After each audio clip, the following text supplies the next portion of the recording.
Is the Upper Peninsula getting overfished? It's a question that's becoming more common around bait shops, boat launches, online fishing groups, and campfires across Michigan's Upper Peninsula. The answer depends on who you ask and where they're fishing. For decades, the Upper Peninsula was viewed as a nearly endless wilderness filled with untouched lakes, remote rivers, and fish populations that seemed impossible to impact. Compared to many parts of the Midwest, the UP still offers incredible fishing opportunities, but things are changing. Social media has transformed fishing. 20 years ago, finding a productive fishing spot often required years of exploration, local knowledge, and countless hours on the water. Today, one viral video can put a previously unknown lake on the map overnight. GPS mapping apps, fishing electronics, satellite imagery, and online communities have made it easier than ever for anglers to locate productive waters. At the same time, outdoor recreation has exploded in popularity. More anglers are fishing, more kayaks are on the water, more people are traveling to the UP, specifically to target trophy largemouth pike and trout. That's not necessarily a bad thing, but it does mean more pressure on fish populations. One thing many anglers notice is that some easily accessible lakes don't fish the way they once did. Public boat launches, roadside lakes, and heavily advertised destinations often receive significant fishing pressure. Fish become harder to catch. Larger fish become less common. Harvest can impact local populations. Meanwhile, remote waters often continue to produce exceptional fishing. Why? Because most people simply won't hike a mile through the woods, drag a kayak through a swamp, or explore an unmarked access trail. The farther you get from convenience, the fewer anglers you'll encounter. Many people assume overfishing means anglers keeping too many fish.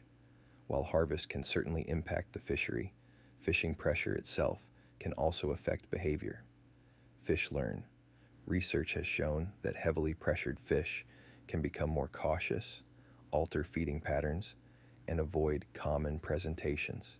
In some lakes, fish may still be present in good numbers, but become significantly harder to catch.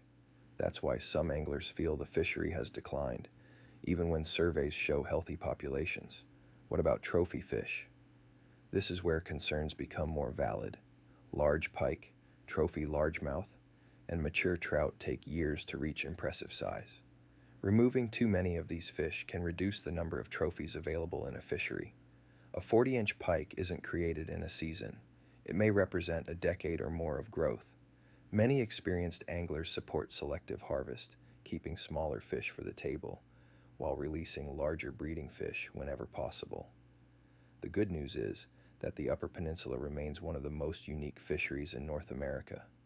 Thousands of lakes, countless miles of rivers and streams, vast tracts of public land, remote waters that see little to no pressure.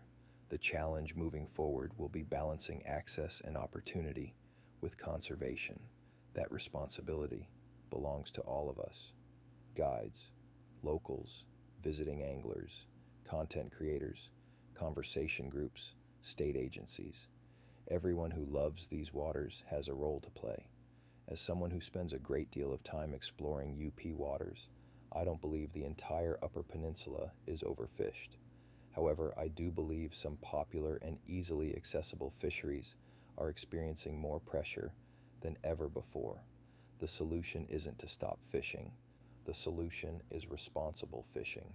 Respect the resource, practice selective harvest, pick up trash, handle fish properly, and whenever possible, explore beyond the obvious spots. The Upper Peninsula is still full of incredible fishing opportunities, but it's up to us to make sure the next generation can enjoy them too. So what do you think?